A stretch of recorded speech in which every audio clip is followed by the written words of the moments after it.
Latha's கேசலோட healthy ரெசிபீஸில் இன்றைக்கி ராகி ரவா உப்புமாவும் மதுரை தண்ணி சட்னியும் எப்படி செய்கிறதுன்னு பார்க்கலாம்.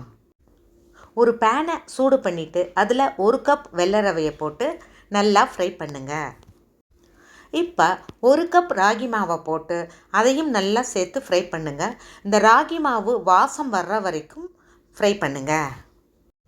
இப்போ நல்லா ஃப்ரை ஆனதும் அந்த மாவு மிக்சரை ஒரு பிளேட்டுக்கு ட்ரான்ஸ்ஃபர் பண்ணிவிட்டு திரும்பவும் பேனை அடுப்பில் வச்சுட்டு 1 டேபிள் ஸ்பூன் நெய்யும் 1 டேபிள் ஸ்பூன் எண்ணெயும் ஊற்றி சூடு பண்ணுங்கள். எண்ணெய் சூடானதும் அதில் 1/2 டீஸ்பூன் கடுகு போட்டு கடுகு பொரிய விடுங்க. கடுகு நல்லா பொரிஞ்சதும் இப்போ 1 டீஸ்பூன் உளுத்தம்பருப்பு, அப்புறம் 1 டீஸ்பூன் கடலைப்பருப்பு, இது எல்லாம் போட்டு நல்லா ஃப்ரை பண்ணுங்கள். இப்போ ஒரு பெரிய வெங்காயத்தை பொடியாக நறுக்கி வச்சுக்கோங்க. 2 பச்சை மிளகாயை கீறி வச்சுக்கோங்க. இஞ்சி கொஞ்சம் துருவி வச்சுக்கோங்க.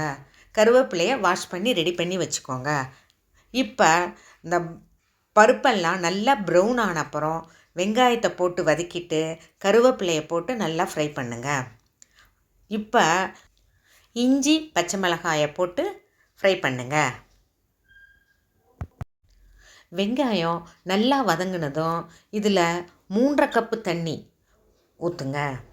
அதாவது இப்போ 1 கப்பு ரவைக்கு 2 கப்பு தண்ணியாகவும் 1 கப்பு ராகி மாவுக்கு 1.5 கப்பு தண்ணியாகவும் அளவு எடுத்து 3.5 கப்பு தண்ணி ஊற்றிக்கோங்க. தேவையான அளவு உப்பு, நம்ம கல்லுப்பு போட்டு அதை நல்லா கொதிக்க வைங்க.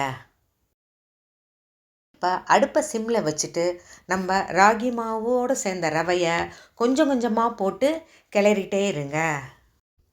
கொஞ்ச நேரம் கட்டி இல்லாமல் இருக்கிற மாதிரி நல்லா கிளறி விடுங்க. நீங்கள் லதாஸ் கேசல் சேனலுக்கு போய் பிளேலிஸ்ட்டை கிளிக் பண்ணிவிட்டு ஹெல்த்தி ரெசிபீஸுக்கு போனீங்கன்னா என்னோடய குக்கிங் வீடியோஸ் எல்லாம் பார்க்கலாம். இப்போ நீங்கள் பேனை ஒரு மூடி போட்டு ஒரு 5 நிமிஷம் அப்படியே மூடி வைங்க. அடுப்பு சிம்லேயே இருக்கட்டும்.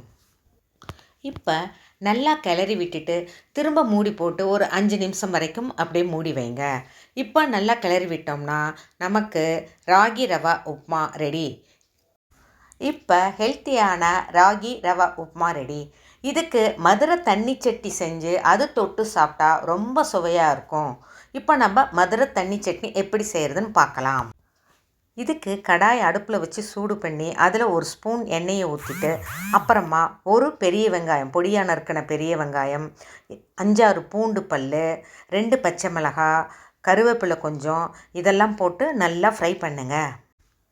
இப்போ வெங்காயம் நல்லா வதங்கினதும் அதை ஒரு பிளேட்டில் கொட்டி ஆற விடுங்க. இந்த மதுரை தண்ணி சட்னிக்கு தேங்காய் போட வேண்டியதில்லை.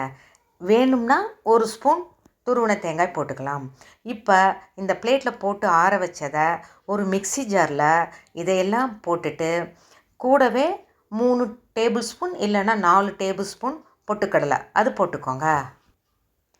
இப்போ தேவையான கல்லுப்பு போட்டுட்டு அப்புறமா பெருங்காயம் ஒரு 1/4 டீஸ்பூன் போட்டுட்டு அப்புறமா ஊற வச்ச புளி கொஞ்சம் எடுத்து அதோட போட்டு மிக்சியில் போட்டு நைஸாக அரைச்சி எடுங்க. இப்போ அரைச்ச சட்னியை ஒரு பவுலுக்கு ட்ரான்ஸ்ஃபர் பண்ணிக்கோங்க. இப்போ நம்ம இதுக்கு தாளிப்பு போடணும். அதுக்கு ஒரு கடாயை அடுப்பில் வச்சுட்டு 1 ஸ்பூன் எண்ணெயை ஊற்றிட்டு அதில் 1/2 ஸ்பூன் கடுகு போடுங்க. அது நல்லா பொரிஞ்சதும் உளுத்தம்பருப்பு 1 டீஸ்பூன், கடலைப்பருப்பு 1 டீஸ்பூன், இதெல்லாம் போட்டு நல்லா ஃப்ரை பண்ணுங்கள். ஓரளவு ஃப்ரை ஆனதும் பொடிசாக நறுக்கி வச்ச வெங்காயம் 1 டேபிள் ஸ்பூன், கருவேப்பிலை, இது நல்லா ஃப்ரை பண்ணிவிட்டு அதுக்கப்புறம் இந்த தாளிப்பை அதில் கொட்டணும். இப்போ நீங்கள் நல்லா ஒரு 1/2 டம்ளர் தண்ணி இல்லைனா 3/4 டம்ளர் தண்ணி, இந்த சட்னி தண்ணியாக இருக்கணும், அதனால தான் தண்ணி சட்னின்னு பேர், அதை நல்லா ஊற்றி நல்லா கலந்து விடுங்க. நீங்கள் தண்ணி சட்னியாக இருக்கிறனால கொஞ்சம் மிளகா, உப்பு, புளி எல்லாமே கொஞ்சம் ஜாஸ்தியாகவே போடுங்க. நார்மல் சட்னியை விட ஜாஸ்தியாக போட்டுட்டோன்னா தண்ணி ஊற்றினா நமக்கு டேஸ்ட்டு கரெக்டாக இருக்கும். இப்போ சுவையான ராகி ரவா உப்புமாவும் மதுரை தண்ணி சட்னியும் ரெடி.